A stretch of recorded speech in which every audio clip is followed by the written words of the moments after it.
ni umunsi uri mu mwijima mwinshi cyane, umwijima ukabije, ni umunsi wo kurimbura no kwangiza. Utagira ngo iyo nzu urimo, utagira ngo ayo madiva n'ibyo bintu byose, imodoka nziza uzabijyanayo, ibyo bintu byose bizasha bikongoke burundu, bizakongoka rwose, umuriro ntabwo uzabitinya. Ibyo bintu by'agaciro utunze, izahabu ndetse n'ibindi za diyama, ni ukuri urukweto rwiza, imyenda y'agaciro cyane, ibyo byose wirunzeho ni ubusa kuri uriya munsi.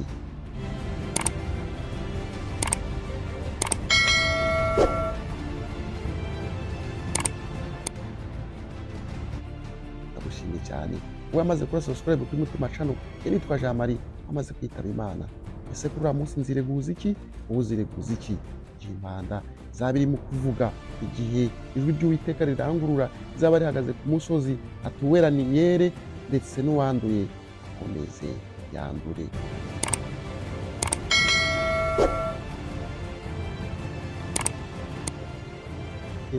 Ni ukuri abari mu nzira bazi wawe, abarimo kumva ijambo ryawe bikabaguma mu mutima, ndakwinginze ngo uzabakomeze Nyagasani mu bihe bikomeye cyane, mu bihe Satani azaba ahagurukiye kubagerageza, uzabarinde kugira ngo bazagire amahoro. Ni ukuri barinde kuvangirwa, barinde imyuka mibi, barinde abahanuzi b'ibinyoma n'ibindi byinshi.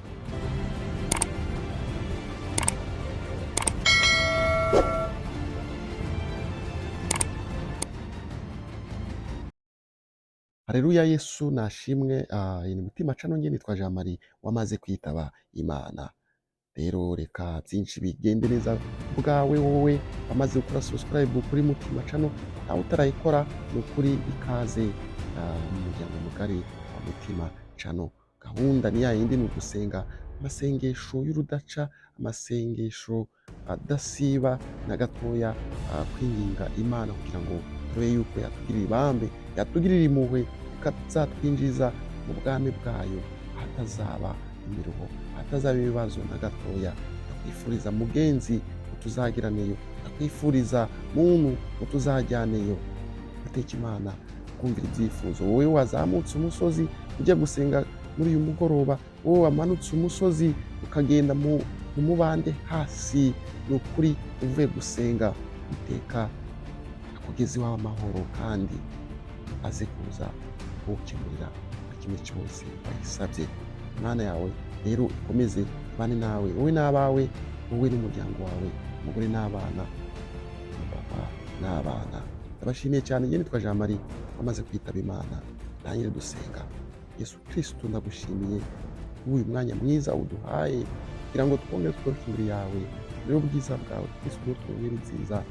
Umuntu wese mwese umugisha abashe kutwumva, uri kudutega amatwi, ndetse n'uzakurikirana ikiganiro, uzamugisha ijambo ryawe rizamwagure, umubere impamba n'insinzi zamugezi wawe, gakoni ni ukuri azagenderaho kugeza uzamwakira. Izina rya Yesu Kristo umwami wacu, amena. Turasoma ijambo ry'Imana riboneka muri Zefaniya igice cya mbere, uhereye ku murongo wa 14 kugera ku murongo wa 16.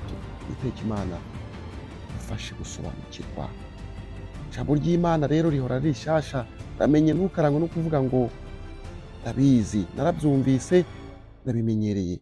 Icyo kintu kizagukoraho, icyo kintu cyakwica, icyo kintu cyakugirira ingaruka mu buzima, guteza akaga gakomeye cyane, kuko burya ijambo ry'Imana urare rishasha niko rimeze.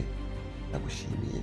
Dusome mu izina rya Yesu, ubundi utekaze kudusobanurira, umukaze kudusobanurira. Amena. Umurongo wa 14 haragira ati, umunsi ukomeye w'Uwiteka uri bugufi, ndetse umuhindo wawo ugeze hafi, kandi urihuta, intwari irataka inyinyiriwe. Umurongo wa 15 haragira ati, uwo munsi ni umunsi w'uburakari, ni umunsi w'amakuba, w'umubabaro, ni umunsi wo kurimbura ndetse no kwangiza, ni umunsi mu mwijima n'ibihu, ndetse ni umunsi w'ibicu, ndetse n'umwijima w'icuraburindi. Umurongo wa 16 uragira ati, ni umunsi wo kuvuza impanda n'induru bivugira imidugudu y'ibihome ndetse n'iminara miremire. Mbega umunsi mubi, mbega umunsi w'agahinda, mbega umunsi w'icuraburindi, mbega umunsi w'amarira, mbega umunsi uteye ubwoba. Mugenzi, mukristo, umuvandimwe, ndakwifuriza nshuti yanjye ko uyu munsi ntazawugeraho. Uyu munsi uzaba ari mubi cyane, uzaba ari icuraburindi, uzaba ari umunsi usurukwa n'iminsi yose mibi wigeze ugira mu buzima bwawe. Umunsi w'imperuka uzaba ari mubi cyane. Aha ngaha ngo Uwiteka Imana ni ukuri yari irimo ihana abayuda ku bw'ibyaha byabo. Umunsi wa none njyewe ubwirwa, umunsi wa none niwo ubwirwa, umunsi w'imperuka uradutegereje. Buri muntu wese azabazwa ibyo yamenye, buri muntu wese azabazwa ijambo ry'Imana yamenye. Birababaje, biteye agahinda uyu munsi wa none aho tugenda dukerensa, aho tugenda tukirengagiza ijambo ry'Imana nkana. Ibi ndabizi ngo ndabimenyereye, twitwa ba nyirandabizi. Ibintu byose turi babamenya. Umubwiriza ajya kuvuga icyo avuga, uyu murongo ndawuzi, ibyo biragatsindwa. Tega amatwi wumve icyo umwuka akubwira. Igihe cyose ijambo rimanutse ni ukuri bari ry'agakiza, kandi bagomba kugira aho rigukura kugira n'aho rikugeza. Igihe cyose rero wumvise yuko uzi byose uri bamenya, aho ngaho uhuye n'ibibazo bikomeye, uhuye n'ishano rikomeye, kuko nubikerensa na gatoya uzabibazwa ku munsi w'imperuka. Hariya hantu nituhagera, hari ahantu ntihaza, bizaba ari akaga gakomeye. Nta muntu uzagukura, wibuke yuko uzarira, nta muntu uzakumva. Uzatakira mama wawe, ntabwo azaba akwitayeho. Uzatakira papa wawe, ntabwo azaba akwitayeho. Uzabwira Yesu ati mfasha, uzabwira ati sinigeze nkumenya. Uzabwira uti mubyara wanjye mfasha, uzabwira ati nanjye ndaremerewe. Satani nawe azaba amerewe nabi. Ese uzahungira hehe? Uzahungira hehe? Ufatiye ingamba umunsi wa none. Kristo bavandimwe, mureke dufate ingamba zikomeye cyane, twumve ijambo ry'Imana, turitege amatwi, rishinge imizi mu mitima yacu, kugira ngo uyu munsi w'umuborogo n'amarira n'agahinda n'ibyago bikomeye cyane, aho icuraburindi rizaba ryateye isi yose, bitoroshe bikomeye cyane, aho utazaba ubasha no gusobanukirwa n'ibiri kuba, ahubwo uzaba uri kureba ukaba aho werekera. Uwiteka Imana izabane natwe, turinde abane natwe mu nzira zitoroshe. Reka rero dutangire uyu munsi kwiyeza, dufata amasengesho, twumva ababwirizabutumwa, twumva ijambo ry'Imana, ndetse tubana n'Imana buri munsi uko dushoboye. Ndagushimiye cyane wowe wamaze gukora subscribe kuri Mutima Channel. Nitwa Jean Marie, wamaze kwitaba Imana. Ese kuri uriya munsi nzireguza iki? Wowe uzireguza iki? Igihe impanda zaba irimo kuvuga, igihe ijwi ry'Uwiteka rirangurura, izaba rihagaze ku musozi, atuwera ni yere, ndetse n'uwanduye akomeze yandure. Ese wowe uzaba uri he? Ese uzitaba ngo karame? Ese uzahunga? Ese uzamusanganira? Icyo ni ikibazo wowe wakwibaza, ni ikibazo nakwibaza. Ndakwifuriza mugenzi ko uzitaba ngo karame. Uramenye uyu munsi wa none, tangira wiyeze, tangira wige. N'ubundi ni ukuri nta heza h'isi. Isi iragoye cyane, isi irimo imibabaro. Reba amakuba unyuramo, reba kugira ngo urye, reba kugira ngo ndye. Ibintu bikomeye cyane, ibintu bitoroshe na gatoya, ibintu biremereye. Umuntu yibura icyuya kugira ngo arye. Adamu na Eva igihe bari bariho, Uwiteka Imana yarababwiye iti muzarya murushe, kandi bizagorana ko wowe Eva kubyara, izakorohera, uzabyara unaniwe cyane, indi izakurya, igise kizakurya, ntuzigera wishima na gatoya. Umubabaro wose niho waturutse. Burya umugore ariho arashishira, ariho arababazwa kuriya, kandi zaturutse hariya. Akaga rero twaragahoranye, ndetse katangiriye muri ya ngobyi ya Edeni, aho bari bamaze gucumura. Ubundi Uwiteka Imana avuga ati muramemukiye, ni ukuri muramemukiye cyane. Muzarya murushe uyu munsi wa none. Inzoka izakurya agatsinsino, nawe uzayikubita umutwe. Mukristo umuvandimwe, mwifurije ko uyu munsi wa none ubuzima urimo utakwibagiza aho Imana yagukuye. Uyu munsi wa none utarya ngo uhage, nurangiza wibagirwe aho wavuye. Ubundi akaye gatoya Imana igushizemo kugira ngo nawe ubeho neza, umererwe neza, urye neza, urare heza, wisige, wambare uberwe, wisige utuvuta tugufate, bikubere intandaro ahubwo yo kuba nyina ndabizi, yo kuba umwibone, yo kuba umunyamatiku, umunyeshari, ugatambuka ukireba, ugatambuka ukibona, ugatambuka ukumva abantu wabahonyora, ukumva uri gupima ibiro byinshi cyane biruta iby'Imana yakuremanye, biragatabwa. Abantu nk'abo ngabo bazajya mu muriro batihana, ibintuzi irimo irasohoka ngo dore uyu munsi uzaba ukomeye cyane, Uwiteka ari bugufi, ndetse umuhindo wawo ugeze hafi kandi urihuta, intwari irataka inyinyiriwe. Uwo munsi ni umunsi w'uburakari, ni umunsi w'amakuba n'umubabaro, ni umunsi wo kurimbura no kwangiza, ni umunsi uri mu mwijima mwinshi cyane, umwijima ukabije, ni umunsi wo kurimbura no kwangiza. Utagira ngo iyo nzu urimo, utagira ngo ayo madiva n'ibyo bintu byose, iyo modoka nziza uzabijyanayo, ibyo bintu byose bizasha bikongoke burundu, bizakongoka rwose, umuriro ntabwo uzabitinya. Ibyo bintu by'agaciro utunze, izahabu ndetse n'ibindi, za diyama, ni ukuri urukweto rwiza, imyenda y'agaciro cyane, ibyo byose wirunzeho ubusa uriya munsi, bizatwikwa, bizamurwa, bizagirwa umuyonga mu izina rya Yesu. Igihe cyose uzaba wisimbuje Imana ukabigira akamana gatoya, ntiwajya gusenga utambara urukweto rw'ibihumbi 100, ntiwajya gusenga utagiye mu modoka, iyi modoka yawe yapfuye, ubwo uraparika, karabaye, uratashe. Uteka Imana kumvira ibyifuzo, uteka Imana abane nawe, ukize ubwibone mu izina rya Yesu, ukize kwiyererutswa mu izina rya Yesu, ukize gupyinagaza abandi mu izina rya Yesu, abane nawe. Ibyo byose ni ibyaha by'inyongo bizabugingo, bizagenda bikakwangiza. Negurana dore ni byinshi cyane mu bantu n'ibindi bigiye bitandukanye.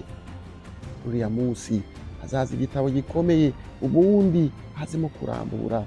Uwiteka Imana agenda kwereka paje ya mbere, ya kabiri, ya gatatu, ya kane, paje ya gatanu, ya gatandatu, ya karindwi, kugeza uzavuga uti nyagasani ndatsinzwe. Umara gutsindwa uzerekeza he? Utsindwa uzerekeza hehe? Uzamanuka mu muriro. Ako kanya ugitsindwa, nutsinda rero uzerekeza kuri ya nzira y'ubugingo, hahandi tuzaba twari dushonje duhishiwe. Uwiteka Imana Yesu Kristo akavuga ati mwana wanjye ngwino wicare iburyo bwanjye. N'ubundi warabikoreye. Umukristo aravunika, umukristo biramugora kugira ngo abeho ubuzima yifuza. Ntabwo byoroshe, anyura mu nzira nyinshi cyane, anyura mu nzira yo kwiriza ubusa, bikamugora, agasonza, akazamuka. Wibuke Yesu Kristo igihe yari amaze iminsi 40 byari bigoye, asenga amanywa n'ijoro atarya atanywa. Byari ikibazo gikomeye. Satani akamugerageze, niba uri umwana w'Imana, hindura imitsima, aya mabuye yahindura imitsima, ubundi urye. Amubwira ati biragoye kugerageza, ntabwo byakunda. Tizamuka hariya ruguru ugasengero, ubundi niba uri umwana w'Imana, witure hasi, abamarayika barakuramira. Abakristo baravunika, Yesu Kristo aravunitse, aravunitse cyane. Uyu munsi wa none urimo urakora iki? Urimo uragira ikirenge muke, cyangwa se urimo uramusebya? Amaze kuguhindurira mu mateka, amaze kuguhindura ubuzima, amaze guhesha poromosiyo, amaze kukugurira imodoka, amaze kugusoreza amasezerano, amaze kukwambika, amaze kuguhereza inkunga, amaze kugukuraho wari uri, amaze kugukuraho igisuzuguriro, abandi bakwitaga amazina n'ibiki byose, none uteye umugongo. Yesu Kristo ukize, ahibera Imana nziza n'imbabazi. Igihe cyose ugarutse ukamubwira uti Mana ndagarutse, bicuje, fasha, aragutabara. Akongera akubwira uti n'ubundi uri umwana wanjye, ngwino. Hari iki gihe utereye agati mu byinyo, ugatera agati mu byinyo, ukanga kumva, amenyo yawe ukayahekenya, warangiza ukicecekera, nawe arakureka nyine, akakwihorera, akakureka. Igihe wagaruka akakwakira, Yesu Kristo akomeze abane namwe. Njye nitwa Jean Marie wamaze kwitaba Imana. Iri Mutima Channel. Isomo rero riragira ngo ni umunsi wo kuvuza impanda n'induru bivugira imidugudu y'ibihome ndetse n'iminara miremire.